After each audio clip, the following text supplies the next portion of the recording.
Our Coffee, Cake, and Camo podcast would not be possible without the support of our awesome partners. Thank you, Cox, for being a force behind the forces. Hello, Coffee, Cake, and Camel followers. I'm Chelsea. And I'm Erica. And as always, welcome. This podcast is brought to you by the USO of Hampton Roads in Central Virginia. Just search the handle at USOHRCV and, of course, find us at hrcv.uso.org. We would like to take a second now to thank a very special sponsor of the USO, because without their support, we could not bring you this podcast or work to fulfill the USO mission. So a special thank you to Cox for being a great supporter of your local military and your local USO. Absolutely. So it's definitely been a while, Erica, since we've talked about what's actually going on, specifically around our troops. So today's episode, we're going to be covering a couple of very important topics that involve our service members and, of course, their equally important families. Absolutely. Well, when you say a while, specifically, we're talking like 3 weeks to like a month. Now that military branches in the Hampton Roads and Central Virginia area have changed over to HPCON B or Bravo. Yeah, and you know what? Saying HPCON always deeply bothers me because I feel like it should be HPCON because there's no E in the acronym, but I don't make these decisions, so it's all good. Yeah. But anyway, after several months of being in HPCON C or Charlie, it is great to hear that things are shifting for our service members. But I just want to sum up, though, what HPCON is. So the Department of Defense, or DoD, of course, have put in place actions regarding public health emergencies, which are known as health protection conditions. HPCONs. According to the DoD, military leaders and public health personnel use them to guide actions that are taken in response to a health threat. See, that makes sense because HPCON, health protection. So yeah, once I said it, I was like, oh, I'm wrong. That makes sense. No, it's okay. Well, I didn't know that, but something else that I didn't know is that there are 5 HPCON levels. So there's 0, Alpha, Bravo, Charlie, and Delta. So that shouldn't be too hard to remember. Yeah, it's Now, during HPCON B, service members are to follow HPCON 0 or routine, which is to maintain your everyday actions to stop the spread of germs, plus HPCON A or Alpha, that in this stage, a limited health alert is active and additional guidelines should be followed. HPCON B, which is described as moderate, that means that there is an increase in community transmissions of a health threat and to include a number of precautions. Okay, so I just want to throw in there because I just realized this. Jurassic World, wasn't the name of the raptors, wasn't it Alpha, Bravo, Charlie, and Delta? All right. Maybe. I don't remember. I saw that movie pretty long ago. But if that's true, I mean, that's a pretty easy way for people to remember that. Yeah, just think of Jurassic World, man.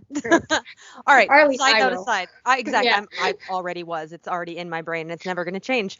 But so some precautions, and these are obvious but definitely necessary. Avoid unnecessary contact with others, especially handshakes and hugs, which really stinks. I miss hugging people, but it's necessary. Also, avoid unnecessary, non-essential travel to areas experiencing active disease transmission.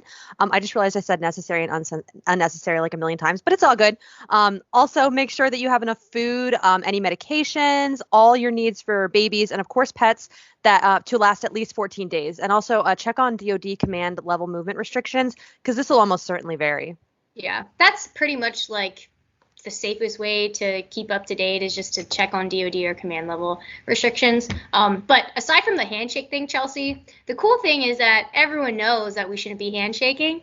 So if we go in for the elbow, it's everyone knows that, we can't touch each other's hands. So it's not weird. It's kind of a fun new thing. Yeah, we find a way. Mm-hmm. Well, just to be sure, like I said, because we might be able to shake hands soon. Who knows? Yeah. Check with your command if you're also clear to volunteer with us because we have a lot of cool things going on. And we need volunteers and we'd like help. But just check with your command. We want people to be safe and we want people to follow the rules. Check with them if you can volunteer with us or if you can attend any of our programs and holiday events because we definitely don't want you guys to miss that. That was a good plug, Erica. Yeah, we want service members to be able to get back to volunteering with us because we miss you. Yes. But, even though some of this might sound very familiar to a lot of you out there listening, if you do want more details of what's included in HPCON B and an update on the DoD's response to the coronavirus, just visit defense.gov, or you can check out the links in this podcast on usohrcv.podbean.com.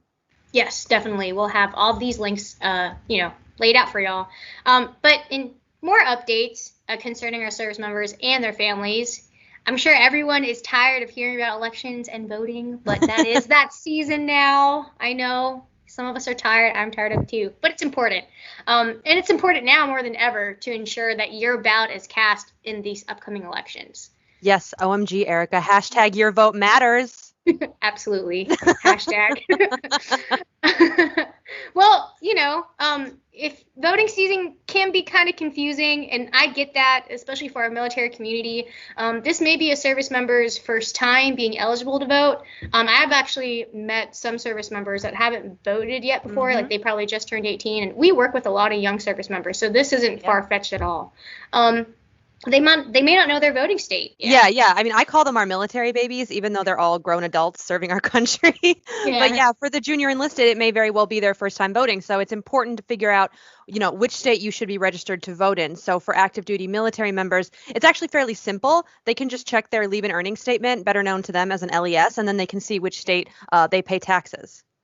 Oh, that's a really good tip. Also, for our amazing spouses, it's whatever state they claim residency. So it's usually the state that they file taxes in, or typically where your driver's license is issued. Yeah, for sure. But you can find out more info on how to vote by going to defense.gov or Federal Voting Assistance Program, which is fvap.org. So after active duty members and spouses determine which state they should vote, they can also check their voter registration status, which is super important. Oh, super important. And if that's outside of Virginia, they can opt to cast an absentee ballot, which allows voting by mail, of course. And with elections coming up in just a few weeks, it is important to check your registration status as soon as possible to ensure that you are ready to vote. I know I'm ready to vote. And, it's best to get that done early. But the deadlines are different from state to state. So you want to check for sure. They are, yeah. Virginia's registration deadline was already October 13th, but absentee ballots have 10 extra days. So October 23rd, I had to think about that because math is my kryptonite, but it's the 23rd of October. Well, for additional, for absentee. Very important. Additional resources to help verify if you're signed up to register to vote, as well as cast your ballot, just via the links in this podcast on usohrcv.podbean.com. Remember, Erica, hashtag your vote matters, so to be sure to get out there. Well, yes, it does, It does matter. Sometimes you got to throw in a hashtag. It's just necessary. Yeah. But in other news, we've got some great things happening around the peninsula here in Virginia. Super exciting news. We just want to take a moment to recognize a local service member that's assigned to Langley Air Force Base, Technical Sergeant Justin Chong. He was actually awarded the Military Citizen of the Year by Virginia-Pennsylvania Chamber for both his military duty commitments as well as the community, including hosting 20 cleanup missions. That doesn't seem like a very easy job, honestly, but congratulations, Technical Sergeant Justin Chong. Yeah, it's such an incredible honor. And seriously, thank you, Justin, for your commitments, both as a service member and, of course, in your community. It's honestly phenomenal. Well, in addition to that, super cool news, the Navy just celebrated their 245th birthday. What? So that means they were founded in 1775. My math is correct. You're good at math. Or maybe I cheated. I don't know. But yes. Yeah, I knew it. I always knew that about you. Such a cheater. They celebrated their birthday, and that is pretty amazing. We, would like to salute all of the brave men and women that serve in our U.S. Navy or have served. So, yes, what an honor. Absolutely. Yeah. I mean, it's all good news, Erica. Oh, and one more thing. Don't forget that we've got Spooky Good Times coming up next weekend. And if you're interested in volunteering or hosting a trunk, the deadline is coming up and you really don't want to miss this event. It's going to be so much fun. I can't wait. Erica, did you know that I petitioned myself to be a zombie for the 5K zombie run?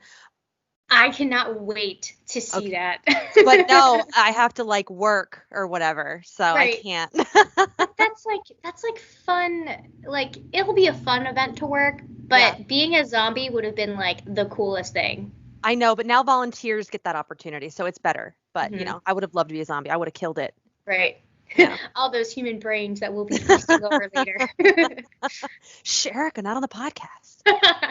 Oh, please. Well, I mean, I'm kind of jealous. Like I said, I wish that I could, be a zombie for this event. But luckily, volunteers get to. So please volunteer. We really need you guys to make this event a success. So yes.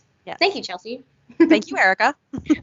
Well, that looks like it's all the time that we have today for our podcast. Thanks, everyone, for joining us on Coffee, Cake, and Camo. Be sure to follow us on Facebook, Instagram, and YouTube. Just search for the handle @USOHRCB.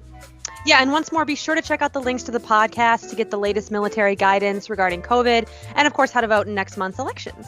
And if there's a topic you'd like us to talk about or share with us, use the hashtag #CoffeeCakeCamo. There we go with the hashtags again. And thank you one more time to our amazing sponsor, Cox Communications. I'm Chelsea. And I'm Erica. Stay connected and classy, HRCB.